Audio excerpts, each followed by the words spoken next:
안녕하세요. 사연에 빠지다의 DJ 민영입니다. 오늘도 두 가지 사연 준비되어 있으니 재미있게 들어주시고요. 구독과 좋아요 버튼도 꾹 눌러주세요. 그럼 오늘의 사연 함께 시작해 볼게요. 안녕하세요. 사연 유튜브에 제 사연을 올리는 건 처음이네요. 제가 제보할 사연은 한마디로 말하자면 얼마 전 완전히 분열된 제 가족의 이야기입니다. 이제 완전히 남이 된 사람들도 있지만 정말 예상치 못한 새로운 가족이 들어오기도 했어요. 여러분, 이게 무슨 말인가 싶죠? 직접 겪은 저도 이 모든 것을 받아들이기가 정말 쉽지 않았습니다. 저에게 있었던 일을 간단히 말하자면 저 빼고 동서들은 전부 이혼당하고 남편은 태어나서 처음 본 새로운 남동생을 얻게 되었어요. 지금 생각해도 참 정신없고 다신 겪고 싶지 않은 폭탄 같은 날들이었습니다. 지금부터 제가 겪은 말도 안 되는 일들을 천천히 말씀드릴게요. 저는 아버지가 일찍 돌아가셔서 늘 아버지의 품을 그리워하며 자랐습니다. 남편과 결혼하게 된 것도 남편이 아빠 같은 모습이 많이 있었어서 그 모습에 제가 반했던 것 같아요. 회사에서 만났는데 저랑 나이 차이는 많이 안 나지만 정말 성숙한 사람이고 저를 잘 챙겨줬어요. 남편의 그런 모습이 어디서 나왔는지 늘 궁금했는데 아버님을 뵙고 나니 바로 알겠더군요. 아버님은 남편과 정말 비슷한 느낌이었어요. 지금도 아버님께 첫 인사를 갔을 때의 기억이 생생합니다. 정말 인상이 너무 좋으시고 저에게 친절하시고 너무 잘해주셨어요. 아버님은 이후에 결혼하고 나서도 저 맛있는 거 사 먹으라고 늘 남편 몰래 제 용돈을 챙겨주시고 회사 일이 힘들지는 않는지 제 남편이 저에게는 잘 해주는지를 묻곤 하셨어요. 정말 저에게 아빠가 생길 듯한 느낌이었습니다. 저는 지금도 아버님을 만나게 돼서 너무 다행이라고 생각하고요. 제가 참 시댁 복이 많은 사람이라고 생각하고 있습니다. 저도 아버지가 일찍 돌아가신 안타까운 가정사를 가지고 있는데 남편도 저랑 비슷한 가정사를 가지고 있었어요. 바로 남편의 어머님이 일찍 돌아가셨다는 것이었죠. 지금 생각해보면 서로 이렇게 어릴 때 겪은 아픔을 공유하며 더 친해질 수 있었는데요. 그래서 빠른 시일 내에 마음의 유문을 열었던 것 같아요. 형제 관계는 저와는 좀 달랐어요. 저는 외동으로 자랐는데 남편에게는 남동생이 2명 있었습니다. 아버님 혼자서 제 남편을 포함한 도련님들을 전부 키우셨다는 사실이 너무 대단하지 않나요? 그것도 그냥 키우신 게 아니라 정말 반듯하게 모든 아들들을 잘 키워내셨습니다. 제가 처음에 도련님을 보고 깜짝 놀랐던 건 제 남편도 너무 좋은 사람이었는데 도련님들도 하나같이 성격이 좋다는 것이었어요.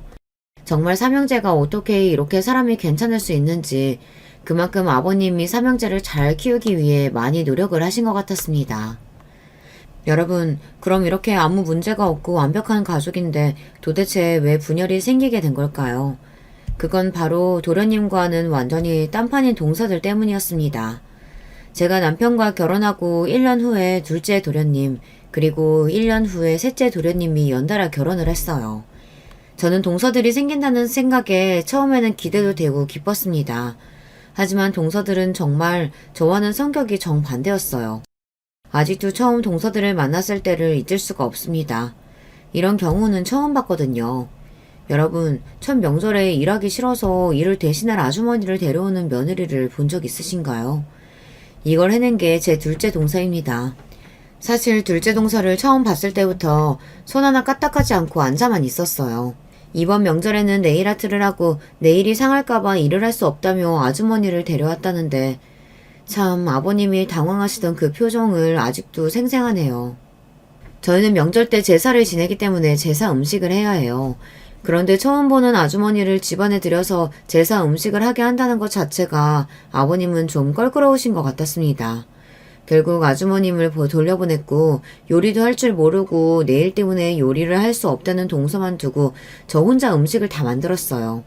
제가 형님이라도 기강을 잡을 생각은 없었지만 정말 이건 아닌 것 같아서 저녁 때 둘째 동서에게 이 상황에 대해 진지하게 이야기했습니다. 하지만 뭐가 문제인지 전혀 모르는 눈치더군요. 형님, 요즘 세대가 어떤 세대인데 명절 음식을 저희가 직접 해요. 아버님한테 미리 얘기했었으면 절대 아주머니 데려오지 말라고 하셨겠죠. 근데 그렇다고 제가 요리를 할 순 없잖아요? 저 집에서 요리해 본 적도 없어요. 이렇게 말하더니 저보고 앞으로 명절 때마다 일할 아주머니를 데리고 오자고 하더군요. 사실 너무 어이가 없었지만 그때는 동서가 많이 어리기 때문에 어리니까 그럴 수 있지 하면서 넘겼습니다. 그러곤 속으로 생각했죠. 곧 셋째 도련님이 결혼하시면 또 다른 동서가 생기니까 좀 괜찮겠지 이렇게요. 그런데 여러분, 왜 저에게만 이런 일이 생기는 걸까요? 셋째 동서는 둘째 동서보다 더 심각했습니다. 정말 제가 상상한 것 이상이었죠. 셋째 도련님이 결혼한 후 첫 명절에 아예 오지도 않더라고요. 그 이유가 뭔지 아시나요? 명절만큼 긴 휴가가 없기 때문에 그때 쉬어야 한다고 혼자 휴가를 떠났다고 하네요. 셋째 도련님이 그래도 첫 명절은 같이 가족들이랑 보내야 하지 않냐고 하니까 요즘 누가 명절을 챙기냐고 아버님 보고는 앞으로 명절 때는 각자 집에서 휴식 취하고 날 잡아서 따로 모이자고 전해달라고 했다네요. 이 얘기를 들은 둘째 동서의 반응도 가관이었습니다. 뭐야, 이럴 거면 나도 안 왔지. 아버님, 명절에 누구는 오고 누구는 안 오는 게 말이 돼요? 저도 안 올래요. 솔직히 누가 쉬고 싶지 여기 오고 싶겠냐고요. 딱 저렇게 아버님이 있는 데서 대놓고 말하더군요. 성격 좋은 아버님은 눈치를 보며 허허 웃으셨습니다. 사실 저희가 평소에 아버님 집에 자주 찾아뵙는 것도 아니거든요. 거기다가 아버님은 정말 며느리들에게 용돈도 잘 챙겨주세요. 그러면 다른 날도 아닌 명절에는 와서 인사도 드리고 맛있는 밥도 차려드리고 제사 지내는 것도 도와드리고 가족끼리 이 정도는 할 수 있는 거 아닌가요? 아버님 앞에서 대놓고 오기 싫다고 말하는 게 정말 저는 무례하다고 생각이 들었습니다.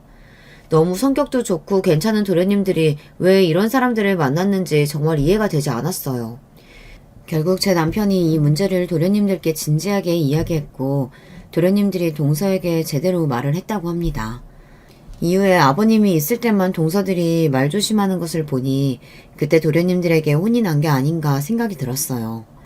그래도 동서들은 명절에 음식을 하거나 명절에 가족끼리 모인다는 것 자체는 끝까지 납득을 못하는 듯 했습니다. 결국 명절 때마다 핑계를 대며 동서들이 빠지려 하자 제 남편이 해결책을 냈습니다. 저희가 다 같이 모이는 날은 1년에 단 한 번 아버님 생일로 정하는 것이죠.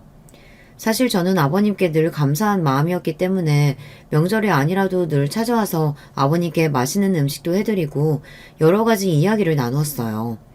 여쭤보니 동서들은 정말 생일날 말고는 한 번도 오지를 않는다더군요.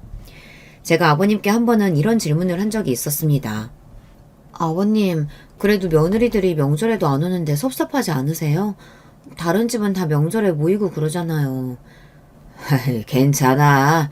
요즘 애들 먹고 살기 바쁘잖아. 명절에 쉬고 싶은데 당연한 거지. 나는 그냥 우리 아들이랑 잘 살기만 하면 돼. 그리고 나한테 다들 싹싹하니 잘하잖니. 나는 우리 며느리들 모두에게 너무 고마워. 저는 아버님이 좋은 분이라는 걸 알고 있었지만 아버님의 대답을 듣고 정말 놀랐어요. 요즘 며느리한테 이렇게 말해주는 시아버지가 있나요? 어떻게 이렇게까지 며느리들을 배려하고 속이 깊을 수 있는지 아버님의 말을 들으니 더더욱 동서들이 답답하고 미워지더군요. 그래서 저라도 아버님을 잘 챙겨드려야겠다고 생각했습니다. 그렇게 저와 남편은 3주에 한 번은 꼭 아버님 집에 찾아왔어요. 그러던 어느 날 아버님 집에서 큰일이 생기고 말았습니다. 그날은 마침 남편과 도련님들이 일 때문에 모두 해외에 가 있어서 저와 아버님만 있는 상태였어요. 지금 생각해도 정말 아찔하네요. 아이고, 살려줘! 아버님은 저를 부르시더니 갑자기 이 말을 남기고선 쓰러져 버렸습니다. 저는 너무 놀라서 손을 벌벌 떨며 울면서 다급하게 구급차를 불렀습니다. 남편과 도련님들한테도 바로 이 사실을 알렸지만 아주 먼 해외에 있어서 오는데 시간이 걸린다고 하더군요. 특히 이번엔 형제 3명이 같이 사업을 하고 있어서 꼭 필요한 계약을 따기 위해 해외에 나간 상황이었어요. 결국 저는 동서들에게 전화를 했습니다. 저는 다들 저처럼 놀라고 걱정하는 목소리로 전화를 받을 줄 알았는데 제 예상과는 전혀 다른 답을 하더군요. 어머, 아버님 원래 건강하시지 않으셨어요? 형님이 뭐 아버님 스트레스 받게 한 건 아니고요? 아무튼 병원에 오셨으니까 좀 쉬시면 괜찮아지시겠죠. 깨어나면 연락 주세요. 아버님께 전화 한 통 드릴게요. 그래도 제가 며느리인데 이 정도는 해야죠. 형님 고생하세요. 이렇게 말을 하더군요. 저는 이 말을 듣자마자 동서가 지금 나를 놀리는 건가 이 생각이 들었습니다. 곧이어 셋째 동서한테도 전화를 했어요. 여러분, 과연 제가 무슨 말을 들었을까요? 아직도 셋째 동서의 답을 잊을 수가 없어요. 그 대답은 마치 아버님을 가족으로 생각하지 않는 것 같았거든요. 아, 네.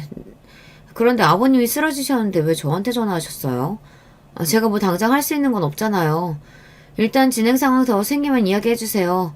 제가 지금 엄마랑 오랜만에 만나서 바쁘니까 이만 끊을게요. 사람이 너무 냉정하지 않나요? 시아버지가 쓰러지셨다는데 어떻게 이런 반응을 할 수가 있는지. 둘 다 말도 안 통하고 사실 더 말을 섞고 싶지도 않더군요. 결국 병원에서 저 혼자 있게 되었고 의사 선생님께 아버님이 쓰러지신 이유를 들을 수 있었습니다. 상상도 못할 만큼 충격적이고 안타까운 이야기였죠. 지금 아버님 상황이 많이 안 좋습니다. 신장의 90% 이상이 손상된 상황이에요. 그동안 많이 힘드셨을 텐데 계속 참으신 것 같아요. 결론적으로 말하자면 지금 신장 이식이 빠르게 필요합니다. 상황이 안 좋아서 가족분들도 검사를 빠르게 해보시는 게 좋을 것 같습니다. 선생님, 신장 이식이라뇨? 그게 무슨 말인가요? 그럼 신장 이식을 못 받으면 아버님이 사실 수 없는 상황인 건가요? 그리고 지금 상황이면 아버님이 언제 깨어나실지도 모르는 건가요? 일단 진정하시고요. 아버님이 깨어나기를 기다려봐야 하고 아버님이 깨어나시면 수술하기 전 몇 달간은 신장 투석을 하면서 지내셔야 해요. 그리고 신장 이식을 기다릴 수도 있겠지만 몇 년이 걸릴 확률도 높기 때문에 빠르게 가족분들이 검사를 하셔서 신장 이식할 분이 있는지 이 상황에 대해 이야기를 나누시는 게 좋을 것 같습니다. 저는 의사 선생님의 말을 듣고 시아버지가 아니라 제 아버지를 잃은 것처럼 마음이 아팠습니다. 정말 병원 사람들이 다 쳐다볼 정도로 엉엉 울었던 것 같아요. 그만큼 아버님께 제가 많이 의지하고 있었던 것 같습니다. 아버님이 늘 웃고 계셨고 아프다는 말씀을 안 하셔서 이렇게까지 건강이 안 좋으신 상황인 줄 몰랐어요. 그동안 혼자 사시면서 얼마나 힘드셨을까요? 정말 아버님을 잃을 수도 있다고 생각하니 갑자기 정신이 번쩍 들더군요. 어떻게든 아버님을 살려야겠다는 생각뿐이었습니다. 그 순간 저는 큰 결심을 했고 당장 동서들한테 다시 전화를 했어요. 의사 선생님이 말씀해주신 상황을 설명하고 당장 병원으로 오라고 했지만 전부 일이 바쁘다며 올 수 없다고 하더군요. 저는 너무 화가 나서 난생 처음으로 동서들에게 정말 단호하게 말했습니다. 지금 얼마나 심각한 상황인지 다들 몰라요? 제가 의사 선생님께 들었는데 아버님 정말 많이 아프신 상황이에요. 아버님 건강하실 때 다들 찾아오지도 않고 며느리 도리도 제대로 안 했으면 아플 때라도 아버님 챙겨드려야죠. 지금 신장 이식 빠르게 받지 못하면 앞으로 어떻게 될지 모른다고요. 다들 생각이 있으면 당장 병원으로 오세요. 도련님들이랑 제 남편도 해외에 있는데 저희들끼리라도 회의를 해야 할 거 아니에요. 이번에 안 오면 저 정말 도련님들한테 동서들이 아버님 쓰러졌다 했는데 어떤 반응 보였는지 다 말할 거예요. 도련님들이 참 좋아하시겠어요. 그쵸? 제가 이렇게까지 화를 내며 이야기를 하자 그제서야 알겠다며 병원에 온다더군요. 결국 3명에서 어떻게 할지 회의를 하는데 사실 회의 진행 자체가 안 됐습니다. 동서들은 정말 단 하나의 피해도 보기 싫은 것 같았어요. 근데 아버님이 아프시면 지금 병원에 언제까지 계실지도 모르고 수술하면 돈도 많이 들 텐데 그 돈은 어떻게 해요? 지금 저희 집도 사야 돼서 돈 못 내요. 뭐 아버님 모아두신 돈 없어요? 돈 드릴 일 또 생겼다니 짜증나 죽겠네. 돈도 돈인데 저희가 검사를 해야 한다는 건 무슨 소리예요? 설마 저랑 제 남편이 신장 이식을 해야 하는 건 아니죠? 그거 하면 어쨌든 하기 전보다 면역력도 약해지고 건강도 안 좋아질 텐데 그걸 어떻게 해요? 저는 못하고요. 검사도 안 할 거예요. 이렇게 아버님 건강은 생각하지도 않은 채 돈도 내기 싫고 검사도 안 하겠다는 동서들을 보니 아버님이 너무 불쌍하더군요. 근데 정말 어이가 없는 건 동서들이 도련님들이 있을 땐 이렇게까지 솔직하게 이야기를 안 한다는 거예요.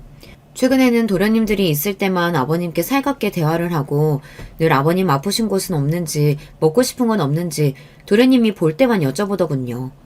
이번에도 만약 도련님들이 옆에 있었다면 이렇게까지 노골적으로 싫다고 이야기하진 않았겠죠. 그들의 가식을 보니 정말 토가 나올 것 같았어요. 한마디로 역겨웠습니다. 저는 동서들에게 제 남편과 도련님들이 돌아오기 전까지는 저희들끼리 돌아가며 아버님 곁에 있어야 한다고 이야기했어요.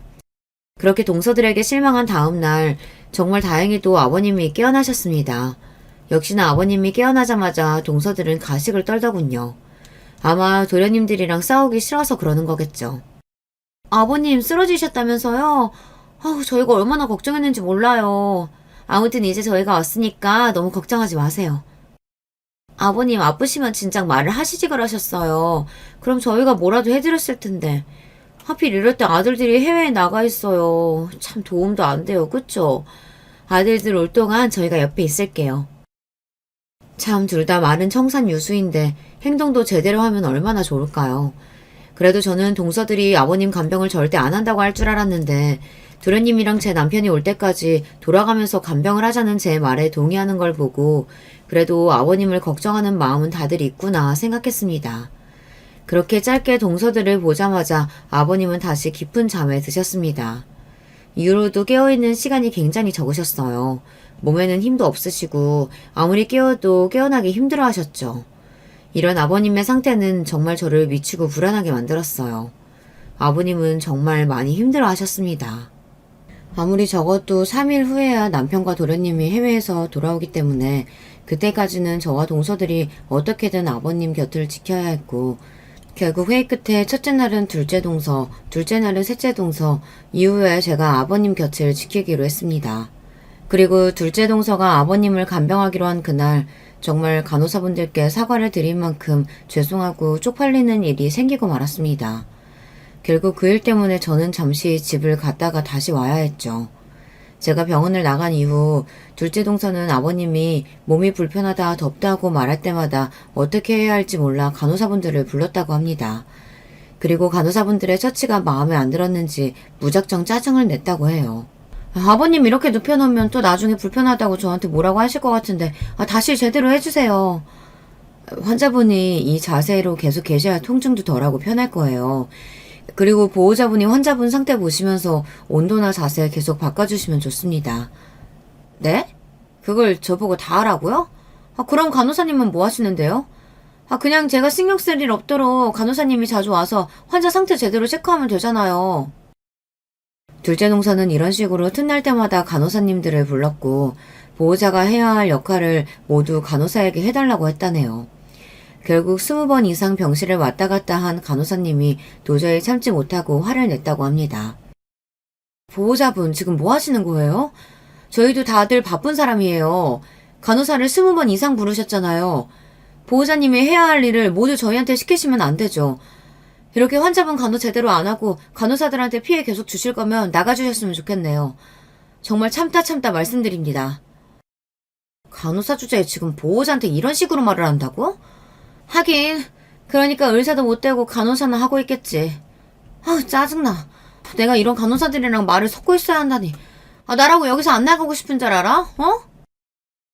이렇게 둘째 동서는 간호사분과 엄청 크게 싸웠고 병원에 있는 사람들이 모두 그 광경을 목격하자 쪽팔린 동서는 저에게 전화를 했습니다. 형님, 지금 당장 와주세요. 형님은 무슨 이런 병원에 아버님을 입원시켰어요? 여기 간호사들 다 이상해요. 수준 떨어진다고요. 제가 뭐 20번 이상 자기들을 불렀다면서 저한테 화를 내던데요? 아니 제가 이상한 거예요? 제가 말하기 전에 진작 와서 아버님 상태 계속 봐줬으면 제가 불렀겠냐고요. 아무튼 저는 간호사랑 싸우고 여기 있는 사람들한테 쪽팔려서 더 이상 병원에 못 있겠어서 지금 나왔거든요. 저는 할 만큼 했으니까 이 병원 찾은 형님이 나머지 해결하세요. 끊겠습니다. 참 이게 무슨 말도 안 되는 소린지 정말 이렇게 황당한 말을 하고선 전화를 끊더군요. 결국 혼자 있는 아버님이 걱정된 저는 집으로 가던 도중에 다시 병원으로 향했습니다. 그리고 그날 결국 제가 아버님을 돌보게 되었죠. 간호사님들께도 제가 대신 죄송하다고 사과를 드렸어요. 주변 사람들은 저에게 다 둘째 동서가 정말 온갖 진상의 행패를 다 부렸다고 하더군요. 괜히 아버님 얼굴에 먹칠하는 건 아닌지 제가 아버님께 너무 죄송했습니다. 그렇게 겨우 하루를 지나 보내고 다음 날이 되었어요. 다음 날은 셋째 동서가 아버님을 간호하기로 한 날이었어요. 저는 오늘은 정말로 집에 다녀야 할 것 같아서 셋째 동서가 도착하자마자 병원을 나왔습니다. 그리고 어제와 같은 일이 다신 생기지 않기 위해 셋째 동서에게 신신당부를 했어요. 동서, 혹시나 해서 하는 말인데 간호사분들 너무 많이 안 불렀으면 좋겠어. 바쁘신 분들이다 보니 정말 필요할 때만 불러야 되고 계속 아버님 자세나 온도 체크하면서 아버님이 불편하지 않도록 잘 챙겨줬으면 해. 알겠지? 네, 형님. 사실 뭐 아버님이 정신이 이상한 것도 아니고 제가 하루 종일 아버님과 말해야 하는 상황인 건 아니잖아요. 그렇다면 제 시간도 나름 있는 것 같고 그렇게 힘든 것 같진 않네요.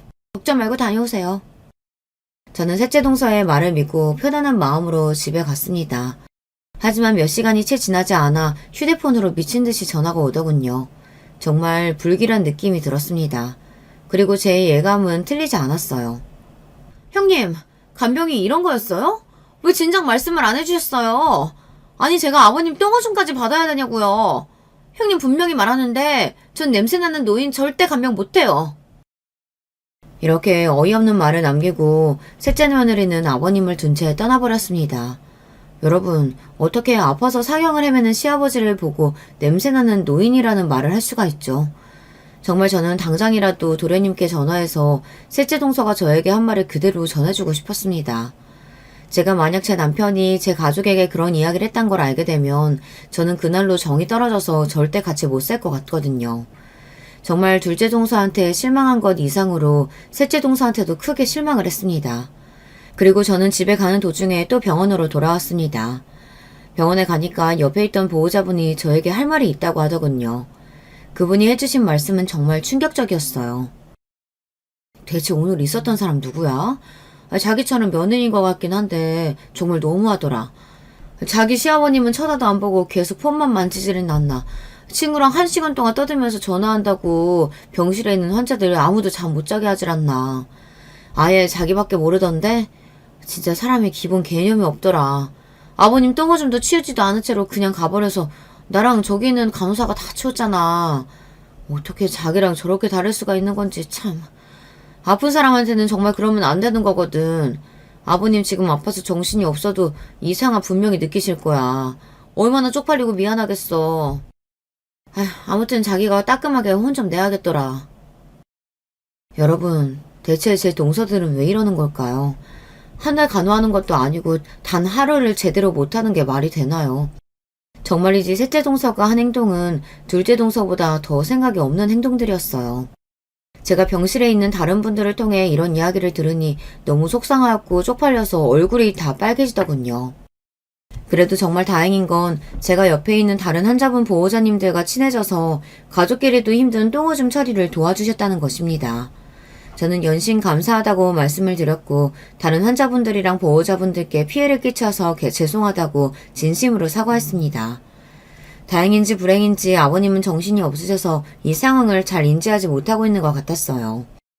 아버님이 셋째 동서가 말한 망언을 들으면 얼마나 마음이 아프고 미안하셨겠어요. 저는 이 일이 있은 이후로 절대 동서들한테 아버님 간병을 맡기지 않아야겠다고 결심했습니다. 결국 이런저런 일을 겪으며 저 혼자 아버님의 간병을 맡게 되었어요. 동서들은 그렇게 떠나놓고선 저에게 미안하다는 카톡도 보내지 않았습니다. 좀 더 심하게 말하면 둘 다 가정교육을 제대로 받지 못했다는 생각이 들더군요. 혼자서 이 일을 도련님께 다 이야기해야 할지 아니면 제 손에서 따끔하게 혼을 내야 할지 계속 고민하고 있었어요. 그리고 며칠 후 드디어 제 남편과 도련님들이 돌아왔습니다. 그러자 제 동서들은 여우처럼 거짓말만 늘어놓더군요. 자기 왔어? 첫째 날 내가 아버님 간호해드렸잖아. 근데 여기 병원이 좀 이상하고 안 좋아서 내가 고생을 좀 많이 했어. 간호사들 다 말이 안 통해. 아버님 나 없었으면 그날 진짜 힘드셨을 거야. 간병이 쉽지가 않더라. 내가 진짜 똥오줌 치우느라 어떤 짓까지 했는지 모르지? 아무튼 말도 마. 이제 당신 왔으니까 나 시키지 말고 당신이 아버님 돌봐드려. 참, 누가 보면 동서들이 첫째 날, 둘째 날 끝까지 아버님을 간호한 줄 알겠어요.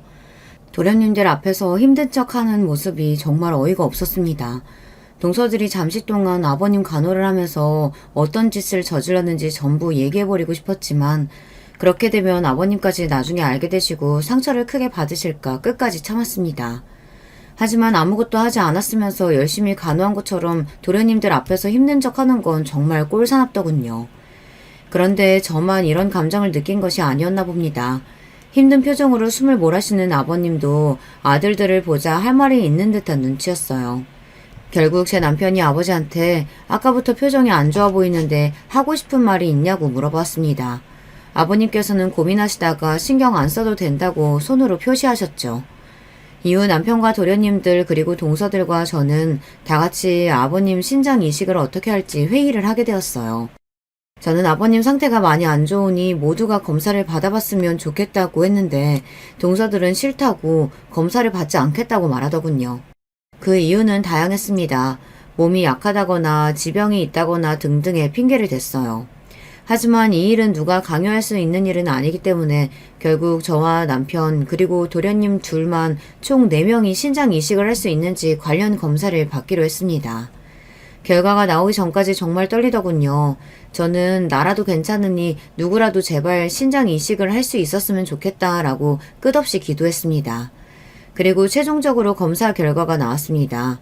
과연 제 바람처럼 저희 중에서 신장 이식을 할 수 있는 사람이 있었을까요? 답은 아니오입니다. 정말 안타깝게도 저희 4명은 아버님께 신장 이식을 해드릴 수 없다고 하더군요. 혈액형 이유도 있고 무엇보다 남편과 도련님들도 신장이 그렇게 좋은 편이 아니었어요. 검사 결과가 생각보다 너무 안 좋게 나와서 실망스러웠죠. 아버님께 말씀을 드리니 괜찮다고 오히려 저희를 달래주시더군요. 그렇다고 몇 년 동안 언제 올지 모르는 신장 이식 순서만 기다리고 있을 수는 없어서 저와 남편 그리고 도련님들은 어떻게 이 상황을 해결해야 할지 계속 고민하고 있었습니다. 그나마 다행인 건 병원에서 신장 투석도 받고 밥도 열심히 드시고 하니까 아버님 안색은 예전보다 좋아지시는 것 같았어요. 사람들은 저에게 제가 열심히 아버님 간호를 잘 해드려서 아버님 안색이 좋아지고 있는 거라고 했습니다. 제 남편은 제가 힘들까봐 걱정됐는지 중간에 간병인을 구하자고 하더군요. 하지만 차마 아버님을 모르는 사람에게 맡길 수 없어서 저는 끝까지 옆에 있겠다고 했습니다. 제가 아버님을 어떻게 간호했는지 생각해보면 참 열정 그 자체였던 것 같아요. 솔직히 지금 다시 하라고 하면 그만큼 할 수 있을지 모르겠네요. 늘 하루에 2번 이상 아버님과 산책을 나갔고 병원에 아버님 또래의 분들과도 제가 먼저 친해져서 아버님이 심심하지 않도록 친구도 많이 만들어드렸어요. 그리고 병원 간호사님들께도 늘 간식을 챙겨드리며 아버님 잘 부탁드린다고 말씀드렸죠. 다들 저에게 며느리가 이렇게 시아버지를 열심히 간병하는 경우는 처음 봤다면서 대단하다고 하더군요. 하지만 저는 그만큼 아버님이 저에게 소중한 존재였기 때문에 당연한 일이라고 늘 생각했습니다. 그러던 어느 날 제가 아버님을 도저히 간병할 수 없는 일이 생기고 말았습니다. 뭐? 그게 진짜야? 지금 당장 달려갈게. 바로 저희 어머니가 화장실에서 미끄러지면서 응급실에 실려갔다는 전화를 받게 된 것이었어요. 결국 저는 급하게 동서들한테 전화를 해서 잠시만 아버님을 봐달라고 말했습니다. 그러자 동서들은 절대 안 된다고 말하더군요. 그 안 된다는 이유가 뭔지 아시나요? 형님, 저 저번에 아버님 간호하고 며칠 동안 알아 누웠어요. 노인네들 간병하는 게 아무나 하는 거 아니에요. 죄송해요. 저 체력이 너무 약해서 진짜 쓰러질 수 있을 것 같아요. 제가 가야 돼요? 그냥 제 남편 부르세요. 저 비위 약해서 다른 사람 똥냄새, 오줌 냄새 절대 못 맡는다니까요. 네, 이런 이유들을 말하더군요. 남편에게 동서들이 아무도 올 수 없다고 하자 이유를 묻던데 제가 차마 이런 이유를 이야기할 수가 없었습니다. 결국 급하게 간병인 선생님을 모시게 되었어요. 다행히 간병인 선생님이 너무 좋은 분이셔서 아버님도 편안해 보이시더군요. 결국 남편의 제안으로 저와 간병인 선생님이 하루씩 돌아가며 아버님의 간병을 맡기로 하였습니다. 그렇게 열심히 아버님을 간호하고 있는 와중에 어느 날 해가 서쪽에서 뜨는 일이 생겼습니다. 어쩌면 당연한 일일지도 모르지만 동서들의 예전 행동들을 보면 정말 놀라운 일이거든요. 바로 동서들이 먼저 아버님을 찾아온 것이었어요. 아버님, 저희 왔어요. 형님, 저희 왔어요. 계속 병원에 있으니까 힘드시죠? 마침 저희가 형님도 좀 쉬시게 해드릴 겸 아버님도 보고 싶어서 왔어요. 그리고 형님께 할 말도 있는데 잠시 시간 되시죠? 그렇게 동서들의 제안으로 저는 병원에서 동서들과 이야기를 나누게 됐습니다. 단 한 번도 저에게 먼저 대화를 건 적이 없어서 대체 무슨 일일까 궁금했어요. 이제 좀 다들 철이 든 건 아닐까 기대도 했었는데 참 동서들이 한 얘기가 뭔 줄 아시나요?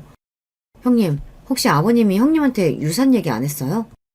했죠. 안 했을 리가 없잖아요. 지금 아버님 신장 이식할 사람 못 구하고 있는데 아버님도 아실 거 아니에요.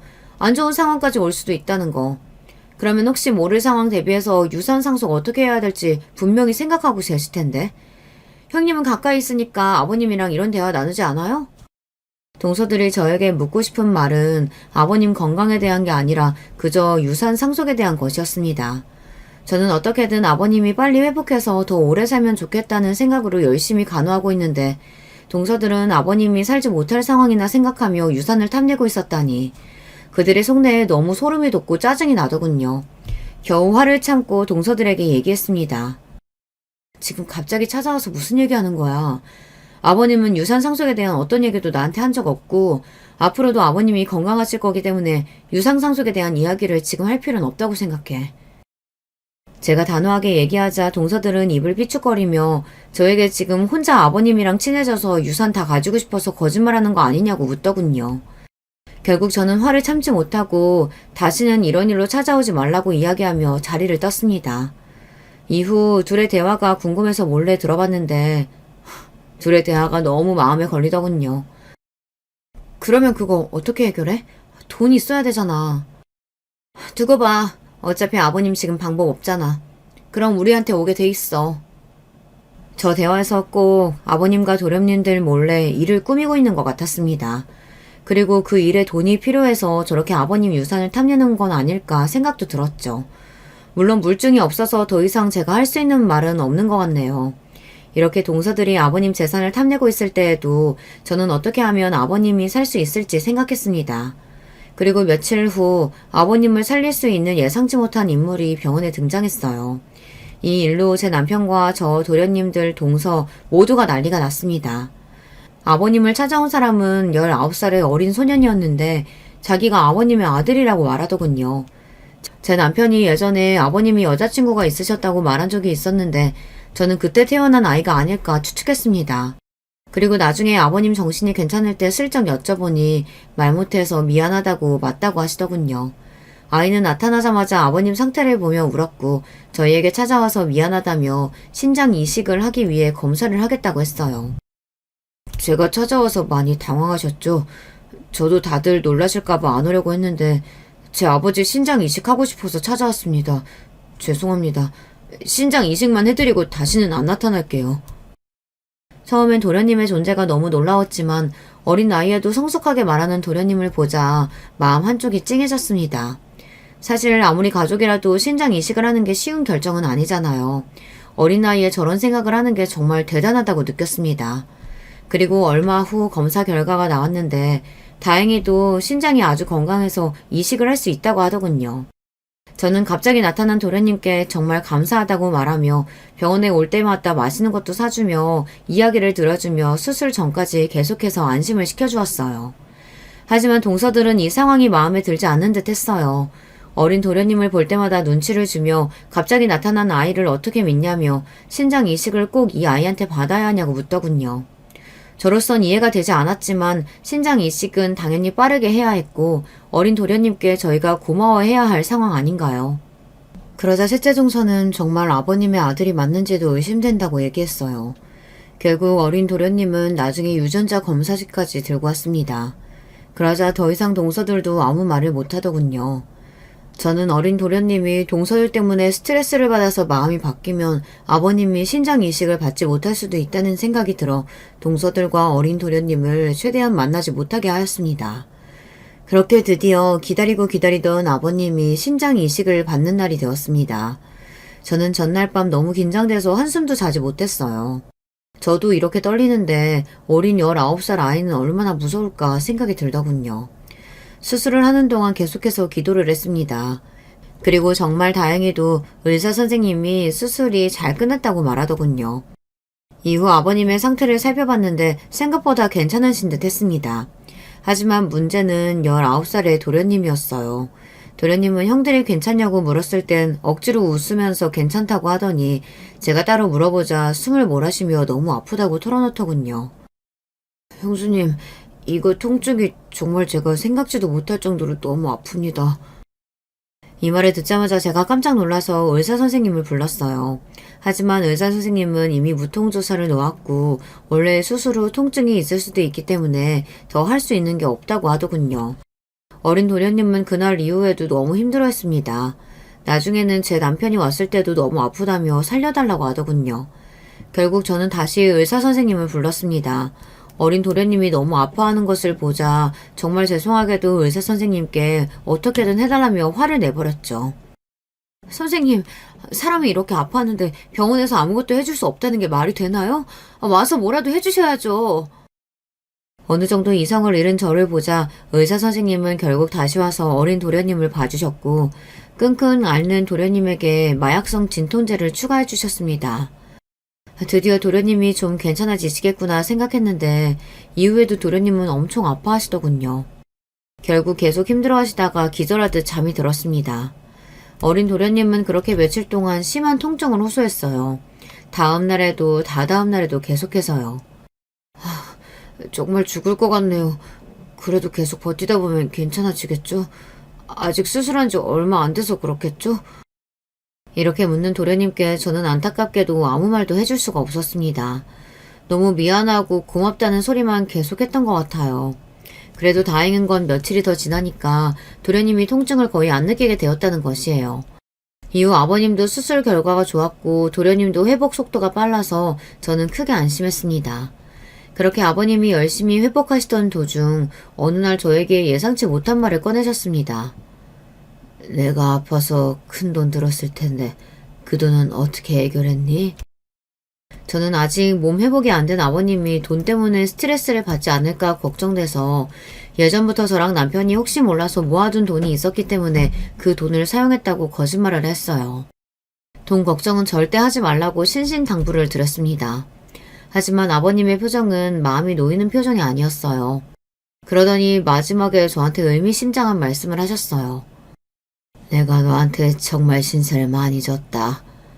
돈 문제는 내가 몸이 좀 더 회복하고 나면 어떻게든 해결할 테니 너희는 걱정하지 말렴. 날 위해서 그렇게 큰 돈을 쓰다니 고맙다. 네가 있어서 사는 게 얼마나 든든한지 몰라. 저는 어떻게든 해결한다는 아버님의 말씀이 아버님이 무리하게 돈을 구해서 저한테 주시려는 건 줄 알고 혹시라도 저 때문에 돈을 힘들게 구할 생각이라면 절대 그렇게 하실 필요 없다고 몇 번이나 말씀드렸습니다. 아버님은 마음만으로도 너무 고맙다고 계속해서 말씀하셨죠. 그 후 제가 그토록 바랬던 아버님과 도련님의 퇴원날이 되었습니다. 저는 저희 집으로 아버님과 도련님을 초대해서 건강한 집밥을 차려드렸어요. 그리고 도련님과 아버님께 제가 먼저 쉽지 않은 말을 꺼냈습니다. 두 분이 어떻게 반응할지 몰라서 제가 더 긴장했어요. 아버님, 도련님, 제가 고민을 해봤는데 좀 더 몸 회복하실 동안만 저희랑 같이 사시는 건 어때요?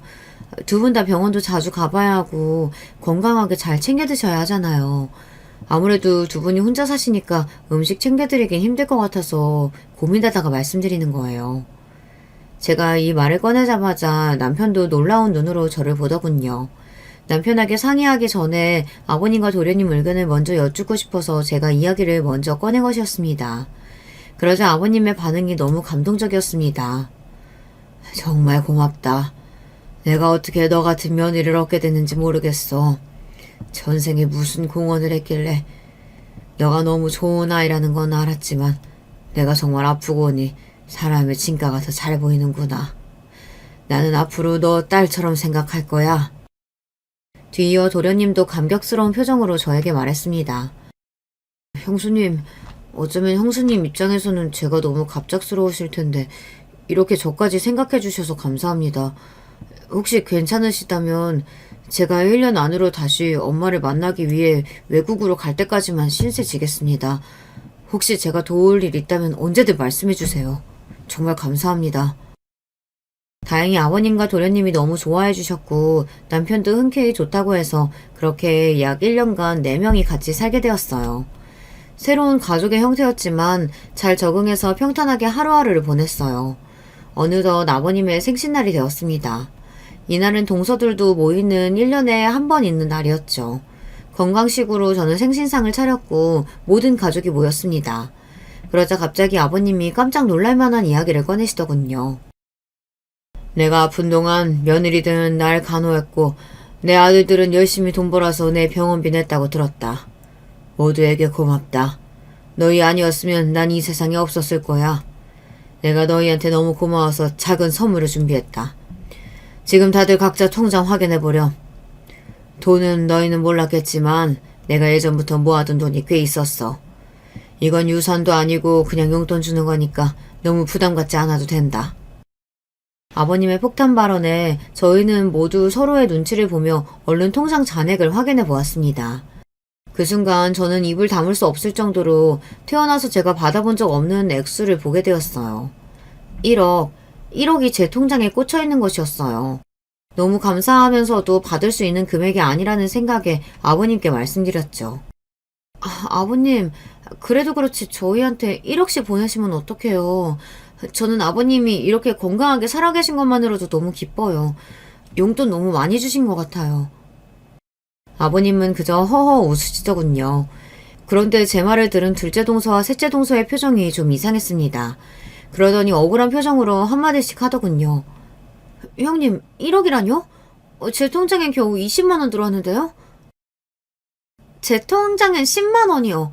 아니 아버님, 이거 형님한테 금액을 잘못 보냈거나 아니면 저희한테 금액을 잘못 보내신 거 아니에요? 뭐야? 자기는 얼마 받았어? 도련님은요? 아주머님은요? 그러자 모두 자기가 얼마나 받았는지 이야기했습니다. 제 남편과 어린 도련님은 2천만 원, 그리고 둘째, 셋째 도련님들은 각각 1,000만 원씩 받았더군요. 결국 모두가 받은 액수가 다르다는 걸 알게 되자 화가 난 동서들은 아버님께 따지기 시작했어요. 아버님, 설마 치사하게 지금 일부러 금액 다르게 주신 거예요? 아니, 그러면 형님은 왜 1억인데 저는 20만 원밖에 안 돼요? 와, 지금 대놓고 며느리 차별하겠다 이거예요? 돈은 공평하게 나눠주셔야죠. 저도 형님처럼 1억 주세요. 아버님, 어린애도 아니고 돈으로 이게 뭐하는 짓이에요? 그리고 얼마 전에 굴러온 저 도련님이랑 아주버님은 2천만 원씩 주면서 왜 제 남편은 1,000만 원인데요? 이건 기준이 너무 주관적이잖아요. 너무 생각이 짧으시네요. 오랜만에 모여서 가족끼리 싸우는 걸 보고 싶으세요? 저는 평소에도 절대 며느리들한테 싫은 소리 하지 않고 가족들끼리 싸울 일도 만들지 않은 아버님이 이렇게 모두에게 다른 금액으로 용돈을 줬다는 게 밝혀지면 서로 얼굴 붉히고 싸울 걸 알면서도 이 행동을 하신 데에는 이유가 있을 거라고 생각했습니다. 그리고 또 한편으로는 아버님은 동서들이 아버님을 간호하면서 어떤 말을 했는지 알지도 못하실 텐데 왜 이렇게까지 극단적으로 용돈을 적게 주신 건지 이해가 되지 않았어요. 그리고 아버님이 말을 꺼내자마자 모든 것이 납득되기 시작하였습니다. 나는 용돈을 정확히 그 사람에게 어울리는 금액으로 나눠줬다. 더 줄 생각은 전혀 없다. 20만 원, 10만 원 그것도 많이 준 거야. 왜 내가 첫째 며느리랑 다르게 너희한테 겨우 그만큼의 용돈을 줬는지 아니? 너희가 날 대한 태도가 딱 그만큼이었거든. 몰랐나 본데 나는 늘 녹음기를 켜둔다. 내가 아프다는 걸 알고부터 나한테 어떤 일이 생길지 모르기 때문에 언젠가부터 습관이 됐지. 신장 이식을 받기 전 내가 사경을 헤맬 때 너희들이 어떤 얘기하는지 다 들었다. 하루 동안 날 간병하면서 간호사한테 진상짓하고 내가 잠자기도 힘들 정도로 시끄럽게 친구랑 통화하고 나한테 냄새나는 노인이라며 내 똥오줌 치우지도 않고 집에 가버리며 날 무시했지. 그뿐만이 아니다. 내가 빨리 죽어버리길 바랬더구나. 그러면 내 유산을 너희가 가질 수 있을 거라고 생각했기 때문이지. 너희가 날 잘 찾아오진 않았어도 내가 아플 때 뒤에서 이런 행동을 할 줄은 꿈에도 몰랐어. 이걸 다 알면서도 난 너희한테 10만 원, 20만 원을 준 거라고. 아직도 내가 적게 준 거라고 생각하니? 아버님의 말이 끝나자마자 동서들은 아무 말도 못하고 도련님들의 눈치만 보더군요. 도련님들은 정말 꿈에도 생각하지 못한 표정이었습니다. 그러더니 둘째 도련님이 둘째 동서에게 소리치며 결국 이혼하자고 이야기했어요. 그러자 무언가 결심한 듯 셋째 도련님도 일어나서 셋째 동서에게 소리치더군요. 나도 이렇게 양심 없고 무서운 애랑 더 이상 못 살겠다. 이혼하자. 원인은 너한테 있으니까 아무 말도 하지 마라. 도련님들이 이렇게 무섭고 단호하게 이야기하는 건 처음 봤습니다.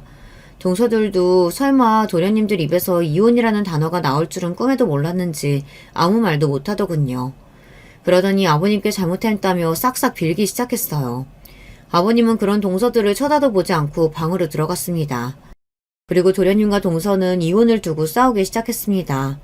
저는 이쯤 되자 아버님의 건강이 걱정돼서 모두 나가달라고 하였고 그렇게 아버님의 생일 파티는 요란하게 끝이 났습니다. 이후 동서들은 저에게 연락을 해오며 이혼을 막아달라고 했지만 제가 할 수 있는 건 없었어요. 결국 도련님들은 더 이상 신뢰를 회복할 수 없다며 이혼을 선택했습니다. 아버님의 녹음기는 이후 이혼을 위한 법정에서도 중요한 증거로 활용되었다고 하네요. 아버님은 이후에도 저에게 많은 용돈을 주셨습니다. 그리고 지금도 1년에 한 번씩 해외로 떠난 어린 도련님이 한국에 올 때마다 아버님과 함께 모여서 같이 밥을 먹고 있어요.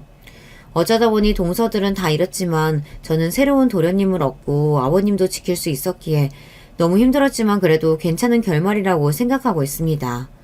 물론 이런 일을 다시 겪고 싶진 않고요.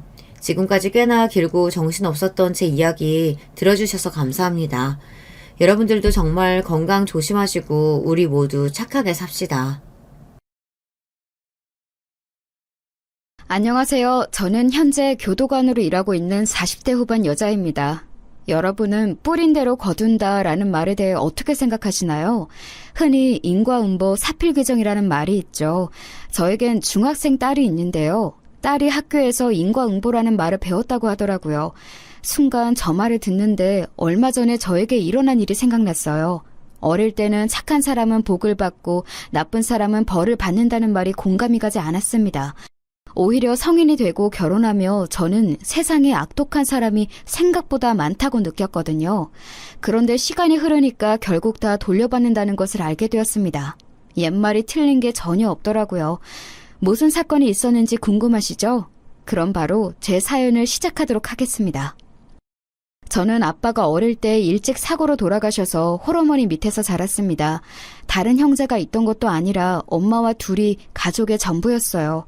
아빠가 돌아가시기 전에 빚을 많이 남겨놓은 상태라 엄마는 쉬는 날도 없이 일하셨습니다. 아, 지수야, 엄마 괜찮으니까 너 가서 쉬어. 손도 작은데 엄마 안마 안 해줘도 돼. 가서 공부해. 에이, 엄마가 나 키우려고 얼마나 열심히 일하는지 아는데 내가 이것도 못 해줄까 봐? 엄마, 내가 죽도록 공부해서 엄마 꼭 호강시켜줄게. 알겠지? 말만 들어도 좋다. 엄마는 우리 지수가 공부 못해도 돼. 그냥 건강하게만 자랐으면 좋겠어. 엄마와 저는 서로밖에 의지할 사람이 없었어요. 그래서 가난하고 부족한 게 많았지만 서로를 위하며 버티고 버텼습니다. 하지만 힘든 것은 사실이었어요. 저는 제가 성공할 수 있는 유일한 방법은 무조건 공부라고 생각했습니다. 독서실을 갈 돈도 없어서 학교에 남아 죽어라 공부했어요. 지수야, 축하해. 매일 그렇게 혼자 끝까지 남아서 공부하더니 결국 인서울 했구나. 선생님이 다 기특하다. 어서 어머님께 전화드려서 사실을 알려드려. 축하한다. 아주 유명한 면봉대는 아니어도 서울에 있는 4년제 학교에 입학하기도 했습니다. 하지만 저는 등록금이 그렇게 비쌀 줄은 전혀 몰랐어요. 장학금을 타지 않으면 도저히 학업을 이어갈 수가 없었습니다. 제가 법학과를 입학했었는데 공부량도 되게 많아서 성적 장학금을 타는 것이 너무 힘들었어요. 공부만 할 수 있는 환경이면 그래도 괜찮았을 텐데 저는 생활비를 제가 벌어야 했습니다. 그래서 공부할 시간이 많지 않아 고학년으로 갈수록 장학금을 타지 못했어요. 엄마, 내가 과외로 번 돈이야. 이걸로 우리 월세 내고 또 엄마 병원 가. 가서 검사하고 물리치료도 받아. 어깨 아픈 거 계속 가잖아. 내가 진짜 너무 걱정돼서 그래. 아유, 아니야. 네가 이렇게 열심히 일해서 번 돈인데 엄마가 어떻게 쓰니? 아니야. 엄마가 아파서 일을 못하니까 우리 딸이 이렇게 고생하네. 엄마는 마트에서 계산원으로 일하셨는데 종일 서 있으니까 무릎이 많이 상한 상태였어요. 원래 제가 학생 때는 식당에서 일했는데 그때 팔목부터 어깨가 이미 아픈 상태였거든요. 한마디로 온몸이 안 아픈 곳이 없는 상태였습니다. 이러니 제가 과외를 무리하게 늘려서 돈을 벌 수밖에 없었어요. 학교 공부는 못하고 학생들의 내신 관리에 시간을 쏟으니 장학금을 탈 수 없는 사태가 발생했습니다. 방학 때는 과외를 무리하게 돌리다 쓰러져서 응급실에 가기도 했죠. 다이어트를 굳이 하지 않아도 몸은 항상 마른 상태를 유지했어요. 지수야, 엄마는 네가 안 아픈 게 소원이야. 제발 몸 생각하면서 일해, 응? 이게 다 엄마 때문이야. 엄마만 아니었어도 우리 딸이 이런 고생은 안 하고 살 텐데. 우리 딸한테 엄마가 너무 미안하다. 현실적으로 월세가 밀리고 생활이 힘들어지니 저는 문득 대학의 중요성에 대해 생각하게 되었어요. 저는 어릴 때부터 변호사가 되고 싶었습니다. 그런데 아무리 생각해도 현실적으로 변호사가 되는 것은 너무 큰 무리였어요. 당장 학교 공부도 하지 못하고 월세가 밀리는 현실인데 어떻게 공부를 하겠어요. 그리고 엄마가 저를 키우면서 식당, 공장, 마트 등 안 해본 일이 없으세요. 그것을 보고 저는 안정된 직장을 가지는 것이 중요하다는 생각이 들었습니다. 그래서 휴학을 하고 무작정 공무원 준비를 시작했어요. 밤을 새워가며 공부했고 마침내 교도소에서 근무하는 교도관이 되었습니다. 우리 딸이 공무원이라니 엄마는 너무 기뻐. 그렇게 열심히 공부하더니 결국 해냈구나. 엄마는 우리 딸이 정말 자랑스러워. 하늘에 계신 아빠도 무척 기뻐하실 거야. 기특하다, 기특해. 엄마는 제가 공무원이 되었다고 하니 아주 크게 기뻐하셨어요. 엄마가 그렇게 기뻐한 것은 제가 태어나서 처음 봤을 정도였답니다. 저도 안정적인 직장을 가지니 마음이 여유로워졌어요. 그동안 제 생활은 전혀 없이 돈만 벌었거든요. 그런데 이제는 아무도 저를 자를 수 없는 철밥통 직장을 가지니 너무 기뻤습니다. 그렇게 일하기 시작했는데 제 공무원 동기가 어느 날 저에게 소개팅을 하라고 하더라고요. 지수야, 저번에 내 남친이 나 데리러 오면서 너 봤잖아. 마침 남자친구 아는 친구가 여자 소개해달라고 한다고 하더라고. 이번 기회에 남자친구 만들어. 너 연애해본 적 없다며. 소개팅? 그런데 나 어색할 것 같아. 이런 거 한 번도 안 해봤거든. 괜히 나갔다가 분위기만 망치면 어떡해? 걱정돼. 에이, 아니야. 그리고 나도 그 오빠 몇 번 봐서 알거든?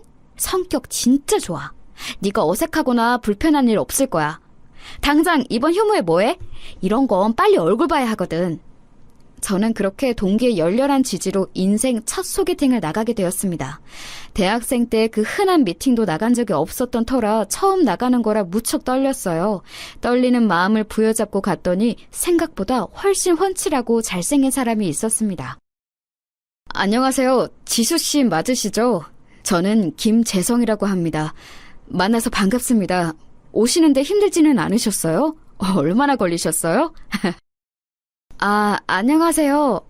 네, 그냥 버스 타고 왔는데 30분 정도 걸렸어요. 반갑습니다. 제가 혹시 몰라서 미리 커피 시켜놨어요. 이거 드시면서 먹고 싶으신 거 또 있으시면 말씀해 주세요. 그리고 우리 저녁은 근사한 곳으로 갈까요? 미리 예약한 곳이 있어요. 어색해서 커피가 코로 들어가는지 입으로 들어가는지도 몰랐어요. 우왕좌왕하는 저와 달리 재성 오빠는 아주 능숙하게 저를 대해주었습니다. 차를 탈 때도 조수석 문을 열어주고 매너가 몸에 장착된 사람이었어요. 다정하고 여자를 잘 아는 모습에 저는 속절없이 넘어가게 되었습니다. 재성 오빠랑 사귄다며? 축하해. 야, 밥 한 끼 쏴. 그 오빠가 능력은 없어도 껍데기 하나는 죽이잖아. 네가 공무원이라 안정적이니 오빠가 다소 능력은 없어도 결혼은 문제 없어. 동기의 말은 사실이었어요. 재성 오빠는 훤칠한 겉모습과 달리 능력은 하나도 없었습니다. 반반한 얼굴 덕에 대학생 때부터 인기가 아주 많았다고 하더라고요. 그런데 졸업하고는 제대로 된 직장을 다닌 적이 없다고 했습니다. 우리 결혼하면 그래도 지수 네가 공무원이니까 안정적이라 다행이다. 내가 이렇게 종종 모델 일하면서 돈 벌어오면 그걸로 생활비에 보태자. 나랑 결혼할 거지? 결혼? 그런데 오빠 나는 지금 현실적으로 우리 엄마한테 용돈도 주고 있고 내가 엄마랑 둘이 살아서 내 월급이 다 생활비로 들어가거든. 결혼은 조금 미루자. 그럼 결혼하고 당분간은 우리 집에서 살자. 안 그래도 내가 엄마한테 물어봤더니 엄마는 며느리가 들어와서 살아도 괜찮으시대. 우리 엄마 완전 짱이지. 재성 오빠는 사귀고 몇 개월이 지나지 않아 계속 결혼을 요구했어요. 심지어 저보고 시댁에 들어와서 살라는 말도 했습니다. 재성 오빠와 저의 공통점이 있다면 바로 홀어머니였습니다. 그래서 더욱 생각보다 빨리 가까워진 계기가 되기도 했어요. 오빠는 제가 엄마에게 용돈을 주는 것을 알고 있었고 결혼해도 계속 주라고 확실히 말했습니다. 순진한 저는 그 말을 그대로 믿고 결혼 얘기를 엄마에게 꺼내게 되었어요. 결혼? 우리 지수가 언제 이렇게 커서 결혼을 한대? 엄마는 너무 기뻐. 엄마가 지수 너한테 해준 것도 전혀 없는데 고맙다. 에이, 뭐가 고마워? 나야말로 없는 형편에 이렇게 키워준 게 너무 고맙지. 이제 결혼하고 아기 낳으면 우리 행복하게 살자. 엄마도 손주 보고 싶다며? 다행이다. 우리 엄마는 제가 결혼한다고 하니 너무 기뻐하셨어요. 재성 오빠를 보고도 잘생겼다고 환영하셨죠.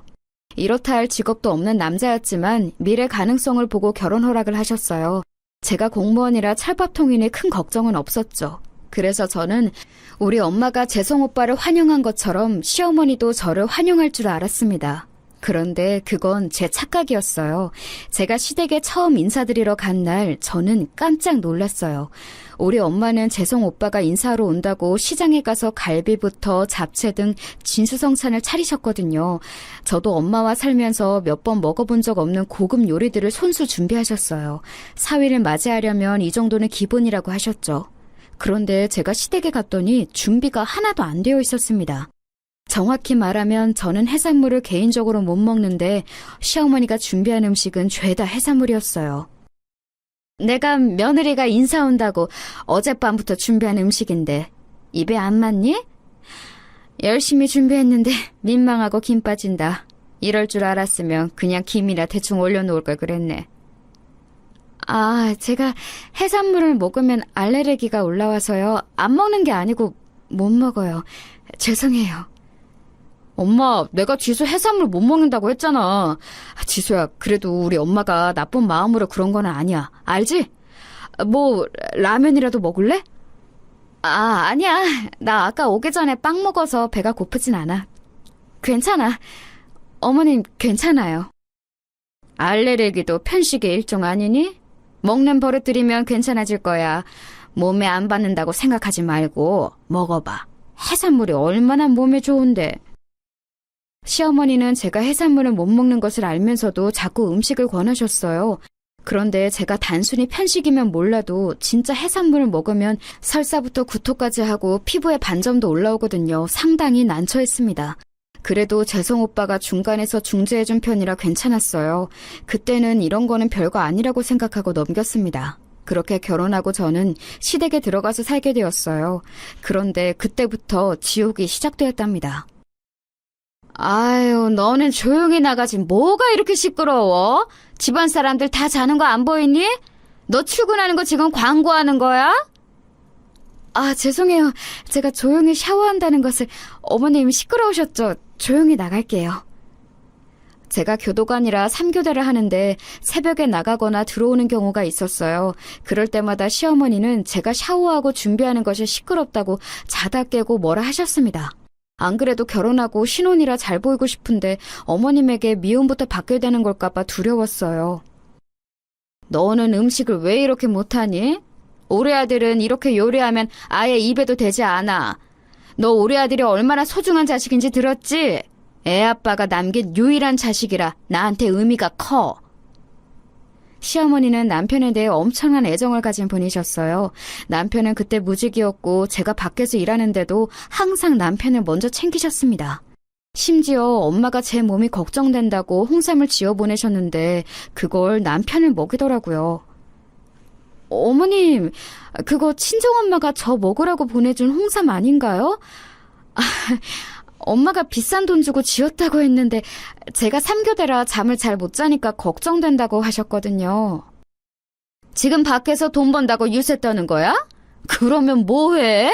너 월급에서 친정엄마 준다고 반이나 주잖아. 사실상 가져오는 돈도 적으면서 뭐가 그렇게 잘났어? 우리 아들 돈 못 번다고 기죽이는 거야? 어? 아니, 그게 아니고 우리 친정엄마도 경제적으로 여유롭지 않은데 저 먹으라고 보내주신 거라 신경이 쓰여서요. 아니에요. 네.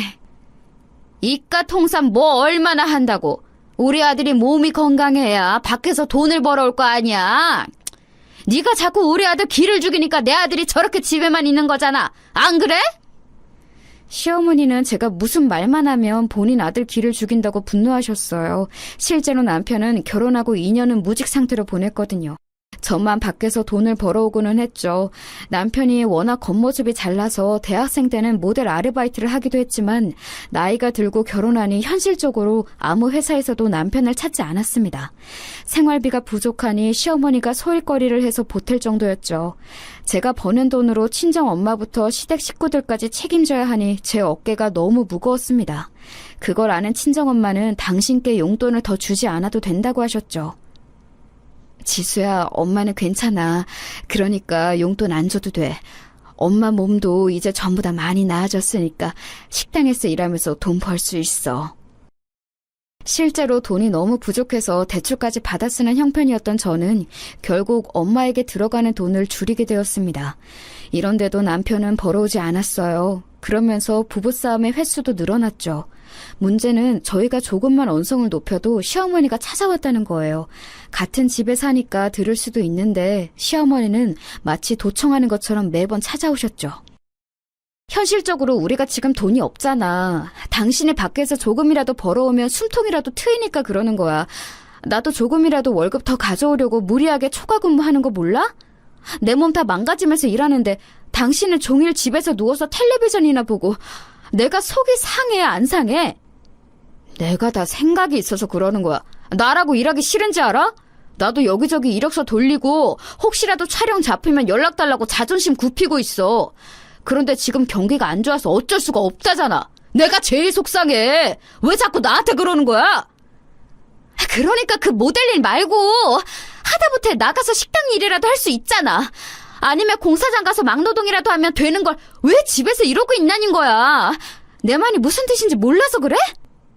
그만해라, 그만해. 네가 지금 여기가 어디라고 하늘 같은 남편한테 소리를 질러? 내가 먹여주고 채워주니까 만만해? 우리 아들한테 지금 뭐 하는 짓이야?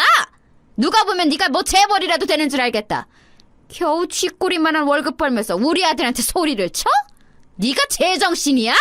나가! 내 집에서 나가! 시어머니는 제가 남편에게 싫은 소리를 조금이라도 하면 득달같이 쫓아와 저를 집 밖으로 내쫓았어요. 이 과정에서 제 머리채를 잡아 끌거나 어깨와 등에 손을 대기도 하셨죠. 어머니! 이거 놓으세요! 놓으시고 말씀하세요! 여보! 당신은 말려봐! 어머니! 아파요! 그만하세요! 엄마, 그만해! 아우! 남편은 심지어 시어머니가 저에게 손을 대도 크게 말리지도 않았어요. 말로만 그만하라고 할 뿐이었죠. 우리 친정엄마는 제가 힘들게 버는 돈을 가만히 받기만 하는 것이 미안하다며 본인이 나가서 용돈벌이 하는데 집에서 남편이라는 사람은 누워서 하는 것도 없으니 제 속만 타고 있었어요. 결국 저는 무리해서 초과 근무를 하느라 몸 상태가 많이 안 좋아졌습니다. 너희는 결혼한 지 벌써 3년이 지났는데 어째 애가 안 생기니? 우리 아들한테 문제가 있지는 않을 테니. 너 병원 가서 검사 좀 받아. 그래도 결혼했으면 당연히 아이는 낳고 대를 이어야지. 이미 몇 번이고 갔는데 병원에서 제 몸 상태가 많이 안 좋대요. 안 그래도 3교대로 일해서 힘든데 무리해서 초과 근무까지 하니까 스트레스로 임신이 안 되는 것 같다고 하더라고요. 그럼 어떡해? 아이는 낳아야 할 거 아니니? 그렇게 무책임하게 말하면 어떡하니? 스트레스 관리도 능력이야. 네가 노력이 부족해서 그런 거니까 노력해서 몸 관리도 열심히 해서 아기를 낳아야지. 저도 충분히 노력하고 있어요. 그런데 마음대로 아이가 쉽게 생기지 않아서 저도 속상해요. 실제로 병원에서는 제 몸이 이미 약해진 상태라 이대로 임신하고 출산까지 하게 된다면 몸이 많이 약해질 거라고 했어요. 그러면서 남편한테도 문제가 있다고 했는데 그걸 시어머니에게 말하면 또 뭐라고 하실 게 분명해서 말하지 않았습니다. 남편의 무능력과 현실적으로 아이가 생기지 않았고 제 몸도 힘드니까 저는 이때 처음으로 이혼 생각이 들었어요. 그리고 해산물을 못 먹는 저에게 시어머니가 매번 해산물 요리를 식탁에 올리는 것도 힘들었습니다. 저도 먹고 살아야 하니 제가 시간을 내어 요리하면 시어머니는 그걸 다 버리셨어요. 이런 행동을 참는 것도 한계가 있었죠. 뭐? 이혼? 어떻게 네가 이혼 얘기를 꺼내? 너도 결혼하고 우리 집으로 들어와서 편하게 살았잖아. 그리고 반찬은 우리 엄마가 해산물을 워낙 좋아하니까 그런 거지. 지수, 너는 항상 우리 엄마를 악역으로 만드는데 우리 엄마 그렇게 나쁜 사람 아니야. 그래, 알겠다고. 어머님 나쁜 사람 아닌 거 알겠다고. 그냥 내가 못 견디겠어. 우리 그냥 아이 없을 때 갈라서자. 나 할 만큼 했어. 그냥 우리 엄마 모시고 편하게 살래. 지수야, 진심이야? 나 너 없으면 안 돼.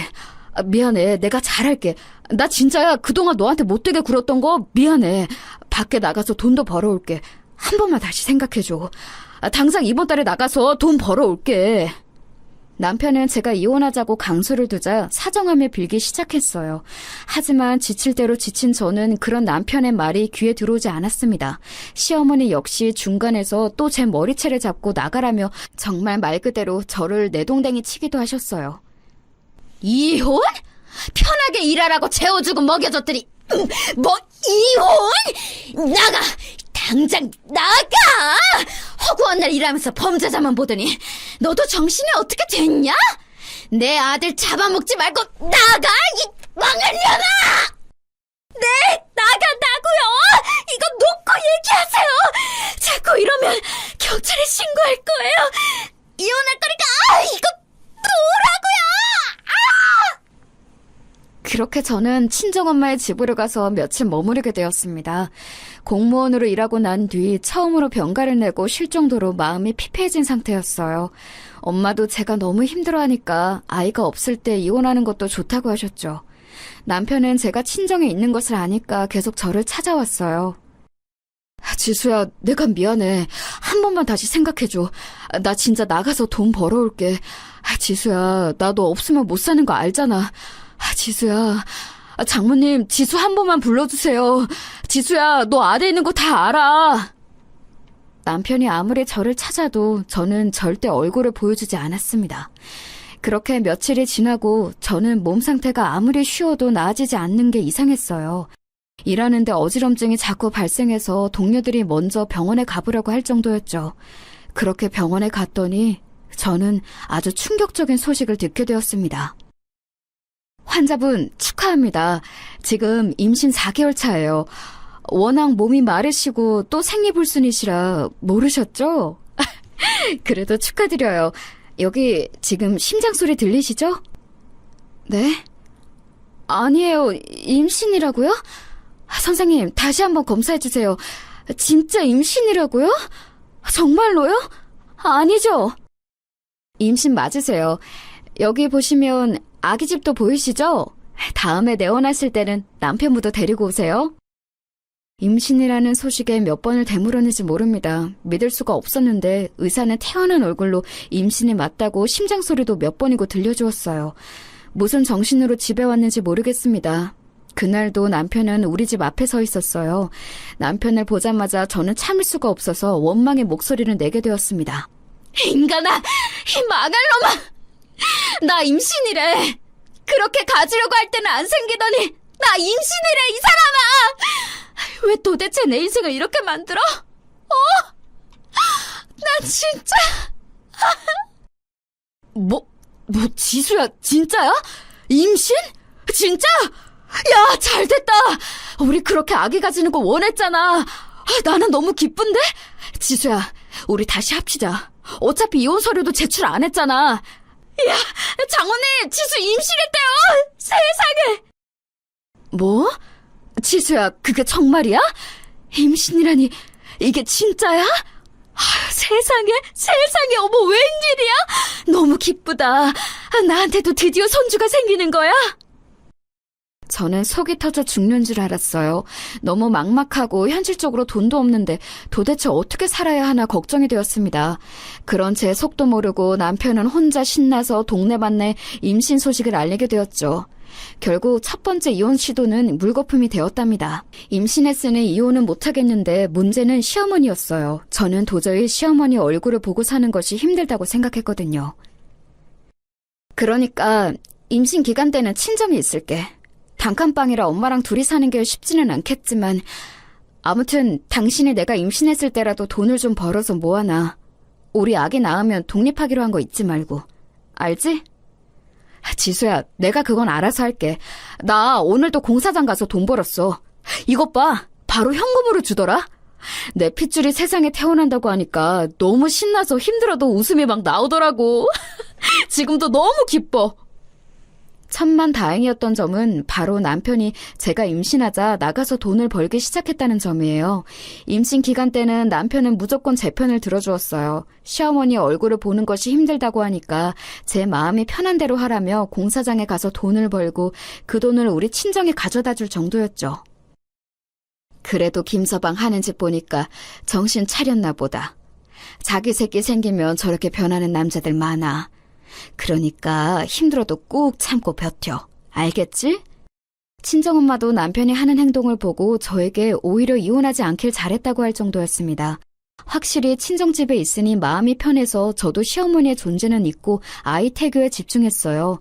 중간에 시어머니에게 연락이 오긴 했지만 마음이 불편해서 받지 않았습니다. 그러다 아이가 태어났는데 당장 돈이 없어서 독립을 못하고 있었어요. 나 이제 밖에서 돈 버는 거 알잖아. 장모님 댁은 너무 좁아서 우리가 같이 살 수도 없고. 내가 중간에서 역할 잘할 테니까 우리 집에 가서 살자. 응? 그럼 진짜 돌까지만 같이 사는 거고 돈 모으면 나가는 거야? 약속하는 거다. 시어머니가 뭐라고 해도 당신 절대 흔들리면 안 돼. 우리 셋이 힘들어도 나가서 사는 거야. 알겠어? 알겠어. 내가 이렇게 손가락 걸고 약속할게. 우리 서영이를 봐서라도. 지수야, 나 절대 거짓말 안 해. 걱정하지 마. 나 믿지? 내가 알아서 할게. 그렇게 남편 말을 믿고 시댁에 들어간 저는 시어머니가 예전보다 더 시집살이를 시킬 것이라고는 전혀 상상도 하지 못했답니다. 사람은 바뀌지 않는다는 것을 알게 되는 계기가 되었어요. 제가 낳은 아이는 성별이 딸이었는데 시어머니는 심각한 남아선호 사상을 가지고 계셨거든요. 아우, 애 입 좀 막아라. 시끄러워서 잠을 잘 수가 없어. 여자애가 벌써 이렇게 목청이 커서 어떡하니? 우리 아들 닮았으면 조용하고 있는 줄도 몰랐을 텐데. 그러니까 아들을 낳았어야지. 아휴, 너는 꼭 낳아도 딸을 낳아서 이런 상황을 만들어? 어머님, 서영이 지금 겨우 8개월이에요. 8개월 아기가 우는 건 당연한 거잖아요. 안 울면 그게 더 이상해요. 우리 아들은 안 그랬어. 내 아들은 태어났을 때부터 효도했어. 어찌나 조용하고 순한지 동네 사람들이 칭찬했다니까? 내가 말이야, 우리 아들을 데리고 시장에 가면 사람들이 애가 참 순하다고 얼마나 칭찬하던지 몰라. 그래서 내가 아들 키울 때 얼마나 뿌듯했는데? 시어머니는 항상 당신 아들에 대한 자랑을 끝없이 표현했어요. 듣기 좋은 소리도 사람이 계속해서 3번 들으면 싫잖아요? 그런데 우리 딸은 하나부터 10까지 마음에 들어하지 않으면서 본인 아들 자랑을 하니 견디기 힘들더라고요. 저도 할 말을 하는데 귀를 막고 있는 건지 듣지도 않으셨답니다. 그러다 사건이 발생했는데 아이가 태어난 지 1년이 지나 돌잔치를 하려고 준비 중이었어요. 남편과 미리 말한 대로 돌잔치 후 분가를 하려고 했고 거기에 맞춰 저도 복직을 하려고 했습니다. 요즘 돌잔치는 직계 가족만 모여서 작게 하잖아요. 그래서 저희도 시어머니, 친정엄마, 그리고 시댁 쪽 친척 몇 분만 모여서 작게 진행했어요. 여기서 사건이 발생했습니다. 그래, 이제 그럼 나가 사는 거야? 그럼 아이는 누가 봐줘? 봐줄 사람은 있어? 괜히 나가서 고생하지 말고 시어머니랑 같이 사는 게 좋지 않아? 얼마나 좋아. 요즘 애들 봐주는 시어머니 없다? 아이는 친정엄마가 오셔서 도와주신대요. 남편도 제 근무 시간대에 맞춰 일할 수 있으면 일한다고 하더라고요. 일단 어떻게든 살아봐야죠. 뭐 얼마나 대단한 일 한다고 저렇게 으스대는지 모르겠어. 가만 보면 우리 아들 길을 죽이는 것 같다니까. 내가 아이 봐준다고 해도 소스라치게 놀라면서 거부하더라. 나 참. 어머님이 아이 운다고 입 맞고 자꾸 개월수에 맞지 않은 음식 주시니까 그렇죠. 그리고 남편보다 제가 더 안정적인 직장이니 제가 일하는 게 좋잖아요. 얘 좀 봐요. 이렇게 내가 뭐라고 하면 따박따박 말대꾸 한다니까? 예전 같았으면 소방 맞고 쫓겨날 텐데 시대를 잘 타고 태어났어.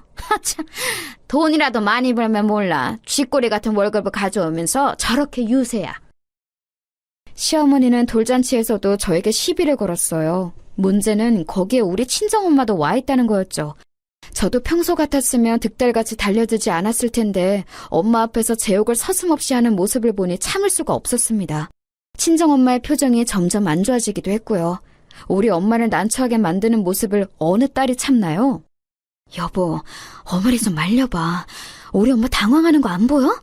지금 이게 뭐야? 아기 생일잔치에서 기분만 상하고. 지수야, 엄마가 일부러 그러는 것도 아니고 당신이 좀 참아. 오랜만에 친척들 모이니까 괜히 그러시는 거지. 너무 마음에 담아두지 마. 왜 좋은 자리에서 분위기를 망치려고 해? 내가 망치는 게 아니고 지금 시어머니가 사람들 앞에서 내 욕을 하잖아. 당신 제정신이야? 당신 아내가 저런 말을 듣고 있는데 아무렇지도 않아? 좋은 날 제발 좋게 넘어가자. 왜 이렇게 매번 일을 크게 만들어? 그냥 어른이 하는 말이니까 넘어가면 안 돼? 예민하게 굴지 말자, 제발.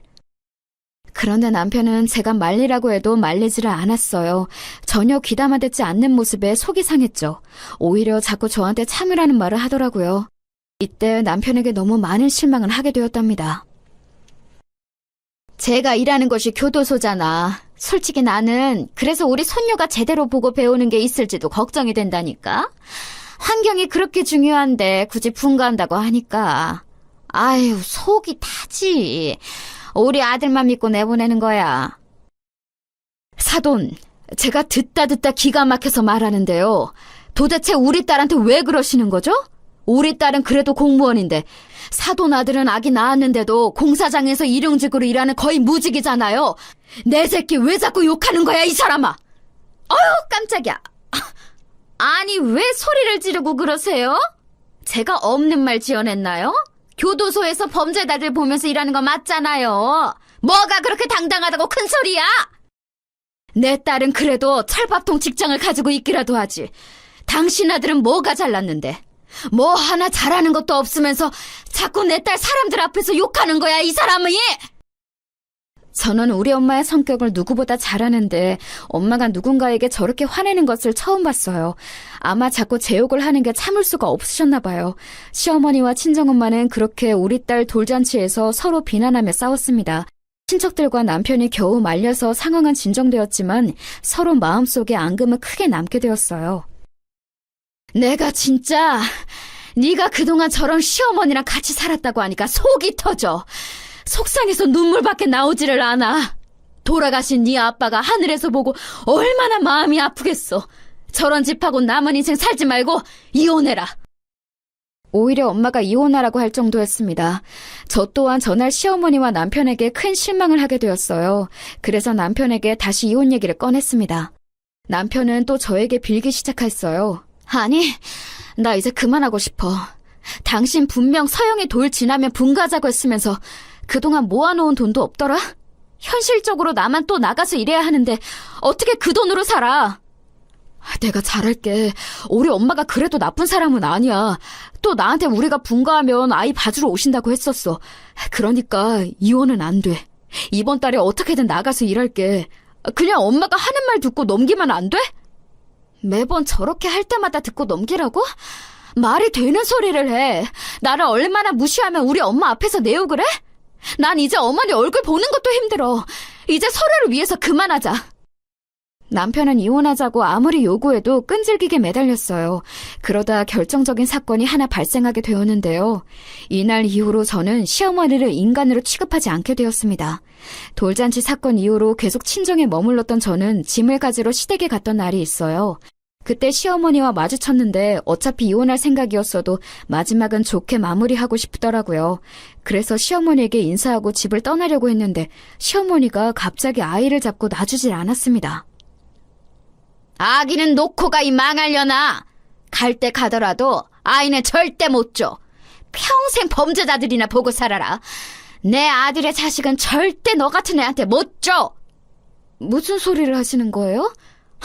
딸이라고 싫다고 할 때는 언제고 갑자기 왜 이러세요?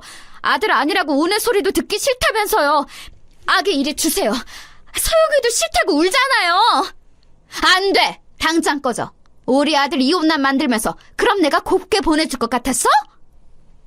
급기야 시어머니는 아이를 데리고 안방으로 도망가서 문을 잠갔습니다. 기가 막혀서 남편에게 전화를 걸었더니 심지어 남편은 대낮부터 친구와 술을 마시고 있었어요. 아들이나 엄마나 이 지긋지긋한 집안과는 다시는 엮이지 말아야겠다는 생각이 들었습니다. 잠시 후 남편이 술에 취해 제대로 걷지도 못한 채로 집에 들어왔어요. 야, 지수야. 이혼? 그래, 이혼해. 나도 이제 너한테 피는 것도 힘들다. 나가라고. 내가 뭐가 부족해서 너 같은 애랑 사냐? 나가! 남편은 술에 취해 거실에 대자로 뻗어 저한테 나가라고 하고 시어머니는 우는 아이에게 울지 말라고 소리치며 안방에서 문을 열어주지 않았습니다. 인내심이 바닥난 저는 결국 경찰을 불렀어요. 시어머니는 경찰이 문을 두드려도 문을 열지 않더라고요. 어이, 경찰 아저씨! 우리 그냥 평범한 부부싸움이에요. 그냥 가쇼, 가. 여기 내 집이야! 안 나가! 나가라고, 나가! 내가 이래서 공무원 안 좋아해. 저기 저 여자도 교도소에서 일하는 공무원인데 내가 도저히 못 견디겠어.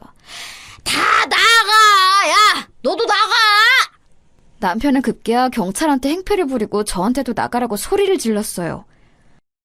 아유, 선생님, 그냥 이혼하세요. 진짜 이런 집안하고는 엮이지 않는 게 최선이에요. 내가 내 딸 같아서 그래요. 뭐 이런 집안이 다 있어? 최악이네요. 심지어 신고를 받고 나왔던 경찰이 저에게 이혼하라고 할 정도면 말 다 했죠. 결국 저는 지긋지긋한 시댁과의 인연을 끊게 되었습니다. 아이를 억지로 데리고 나와서 친정엄마가 살던 집으로 들어갔어요. 다행히 엄마가 아이를 봐주어서 저는 일하며 아이를 키울 수 있었습니다. 내 손녀내나, 이 도둑년아, 이혼하면 다야? 우리 아들 이렇게 만들고 너 혼자 잘 살면 다냐고. 네가 그러고도 발 뻗고 잘 것 같아, 어? 너 밤길 조심해. 동네 사람들, 여기 못된 년이 살아요. 하지만 시어머니가 자꾸 주기적으로 찾아와 저를 괴롭혔어요. 친정엄마가 경찰에 신고해도 그때뿐이었습니다. 남편도 계속 찾아와서 다시 합치자고 끊임없이 요구했고 결국 저는 근무지역으로 옮기기까지 했습니다. 이렇게 지긋지긋하게 시댁과의 인연을 끊어낸 저는 다시는 저 집안과 엮이고 싶지 않았죠. 지역을 옮기고 그동안 모은 돈으로 집을 새로 얻어 친정엄마와 딸과 같이 셋이 살았는데 너무 행복했어요. 사실 돈은 여전히 부족했지만 사랑이 가득한 집이었답니다. 엄마, 할머니, 사랑해요. 나는 엄마랑 할머니가 있어서 너무 행복해. 우리 평생 이렇게 셋이 같이 살자. 오래오래 할머니 100살까지 살아. 우리 서영이를 봐서라도 할머니가 오래 살아야겠다. 우리 강아지랑 할머니랑 평생 행복하게 살자. 알겠지? 할머니도 우리 서영이 사랑해. 친정엄마가 딸을 봐주니까 저 혼자 돈을 벌어야 했는데 그래도 즐거웠어요. 딸도 친할머니와 아빠를 그리워하지도 않았고 우리 친정엄마와 잘 지냈거든요. 그렇게 어느덧 딸은 자라서 중학생이 되었습니다. 혼자 가장 역할을 하며 당연히 힘들었던 기억도 많았어요. 하지만 제가 시댁에서 살면서 시집살이를 당했던 날들을 생각하면 다시는 돌아가고 싶지 않았죠. 시간이 지나면 잊혀질 줄 알았던 감정은 쉽게 사라지지 않았어요. 오죽하면 저는 꿈에서도 시어머니가 나왔습니다. 얘, 내가 너 출근하기 전에 속 든든히 먹고 가라고 밥 차렸다. 이런 시어머니가 어디 있니? 너는 정말 복 받은 거야. 어머니, 저 해산물 못 먹는다고 몇 번이나 말했잖아요. 갈치조림, 멸치볶음, 홍합 미역국. 이러면 저 먹을 수 있는 게 맨밥밖에 없어요. 저 위에서 만들어주신 것은 감사한데요. 알러지 때문에 죄송해요. 됐다.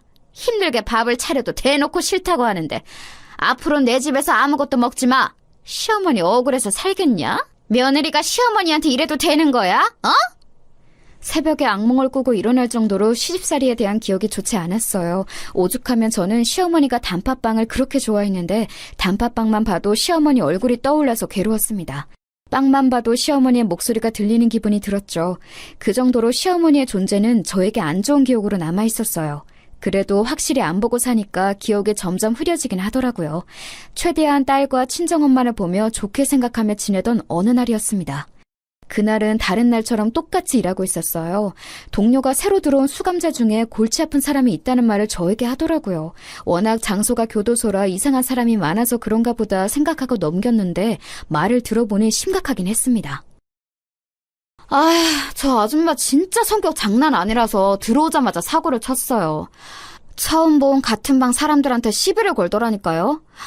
저 정도면 여기 오기 전에는 얼마나 사고를 치고 돌아다녔을지 눈에 보인다니까요. 사기죄로 들어왔다고 하던데. 도대체 어느 정도길래? 내가 이따 교대하면서 좀 볼게. 보통 그래도 첫날이면 자기 성격 숨기고 살던데 특이하네. 동료들이 치를 떨며 싫어하길래 저는 궁금함이 생겼습니다. 마치 교대 시간이 다가와서 그 방으로 가서 얼굴을 본 순간 저는 그 자리에서 아무 말도 못하고 얼어붙었어요. 그 수감자와 눈이 마주쳤는데 수감자도 저와 같이 놀라서 눈이 동그래졌습니다. 어머, 세아가, 너 지수 맞지? 세아가 오랜만이다. 야, 여기서 다 만나네. 어머, 웬일이니, 반가워. 나 알지? 네 시어머니였잖아. 내가 잘해줬던 거 알지? 이 사람들아, 여기 교도관 내 며느리였어. 나한테 잘하라고. 몸이 굳어 움직이지 못하는 저와 달리 시어머니는 저를 반가워하더라고요. 도대체 무슨 염치로 저를 반가워하는지 이해가 가지 않았습니다. 같은 방 수감자들은 저와 시어머니 얼굴을 번갈아서 쳐다보더라고요. 다시는 살면서 마주치고 싶지 않았고 그래서 이사까지 했는데 이렇게 마주칠 줄은 전혀 몰랐습니다. 야, 지수야, 서영이는 잘 지냈니? 내가 우리 서영이랑 너 보고 싶어서 얼마나 힘들었는지 몰라. 이렇게 마주치니까 너무 기쁘다. 내가 너 아침에 출근하기 전에 밥 차려줬던 거 기억나지? 아이고, 반가워. 시어머니는 계속해서 저를 반가워했고 저는 정신 차리고 그 자리를 피했어요. 자리로 돌아와서 가만히 생각하는데 속에서 무언가 올라오더라고요. 저를 보고 오히려 못 본 척을 하는 것도 아니고 저렇게 뻔뻔하게 아는 척을 할 줄은 전혀 몰랐습니다. 그런데 시어머니는 그 뒤로도 제가 방을 확인하려 가면 계속해서 으스댔어요. 지수야, 너를 보니 우리 서영이가 보고 싶다. 우리 손녀는 잘 지냈니? 너는 내가 그렇게 잘해줬던 거 기억은 해? 조용히 하세요. 소란 피우지 말고 조용히 자리에 앉으세요. 야, 네가 어떻게 나한테 이래? 내가 너한테 얼마나 잘해줬는데 은혜를 이런 식으로 갚아? 네가 그러고도 사람이야? 심지어 제가 아는 척을 하지 않자 뻔뻔하게 나오기 시작했습니다. 하긴 저렇게 사람이 앞뒤가 달라야 억 단위로 사기도 치고 그러는 거겠죠? 동료한테 들으니 시어머니는 무려 갯돈으로 수억 원을 들고 날랐다가 잡혔다고 하더라고요. 자꾸 내 딸의 이름을 언급하는 것도 짜증나는데 자기가 잘해줬다고 하는 것을 보니 속에서 울컥하고 올라왔습니다. 그러다 제가 복수할 수 있는 일이 일어났어요. 시어머니는 워낙 문제가 많았는데 그 방에 유독 성격 더러운 수감자가 있었거든요. 둘이 싸운다는 소식을 듣고 달려갔는데 사실 그건 싸움이 아니고 시어머니가 일방적으로 맞는 거였죠. 지수야, 내 며느리 날 구하러 왔구나. 그래. 이리 나오세요. 독방으로 가세요. 지금 뭐 하시는 거예요? 이렇게 같은 방 사람끼리 싸우면 안 된다고 했을 텐데요. 뭐? 내가 맞은 거야. 내가 피해자라고. 지금 보고도 몰라? 안 돼. 닥쳐. 조용히 안 해? 여기. 이리 와서 이 사람 데리고 독방으로 가. 자꾸 이렇게 사고치면 계속 독방형에 처할 거니까 처신 똑바로 해. 알겠어? 입 다물어. 제 인생에서 가장 통쾌했던 날이 바로 전날이랍니다. 시어머니는 끝까지 독방에 들어갈 수 없다며 발버둥을 쳤어요. 하지만 여기는 교도소였고 시어머니는 수감자였죠. 시어머니는 아직도 제가 시집살이를 당하는 며느리라고 생각했나 보더라고요. 코웃음 치며 독방으로 넣고 방에서 갇힌 시어머니를 보는데 웃음이 자꾸 나왔습니다. 어머니, 이렇게 부르는 것도 참 오랜만이네요. 거기서 혼자 반성이나 해. 나는 당신하고 할 말 없으니까. 알겠어? 아휴, 마음 좀 곱겠어. 얼마나 거지같이 살길래 사기죄로 들어오냐? 뭐? 야, 너 거기 안 서? 이리 와. 야! 조용히 하세요. 교도관한테 야라는 소리 하지 마세요. 조용! 자꾸 그러면 독방기가 늘어납니다. 시어머니는 그 뒤로도 꼬투리가 잡혀서 독방에 자주 들어갔어요. 그리고 그 사실을 알자 전 남편에게 연락이 오기 시작했습니다. 처음엔 받지 않으려고 했는데 받았더니 아주 납작 엎드리더라고요. 지수야, 제발 우리 엄마가 너무 고통스러워해. 제발, 어? 지수야, 예전 일을 잊고 용서해줘. 제발 예정을 생각해줘. 우리 그래도 좋았던 기억도 있잖아. 안 그래? 지수야. 네 엄마 사람은 나쁜 사람 아니라며. 근데 남의 돈 떼먹고 교도소 왔더라? 그게 나쁜 사람이 아니면 뭐냐? 내가 그렇게 내 편 들어달라고 할 때는 모른 척하더니. 됐어, 이 사람아. 통쾌하게 말하고 전화를 끊으니 얼마나 기분이 좋았는지 몰라요. 그렇게 전 남편은 문자로 자기가 잘못했다고 주기적으로 연락이 오고 있답니다. 저는 그러거나 말거나 시어머니를 주무르며 살고 있어요. 이 사실을 친정엄마에게 말했더니 엄마가 폭소하더라고요. 우리 엄마가 그렇게 환하게 웃는 것은 너무 오랜만이었죠.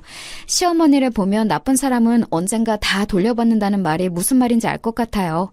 인과응보라는 것은 이런 사연을 두고 말하는 거겠죠?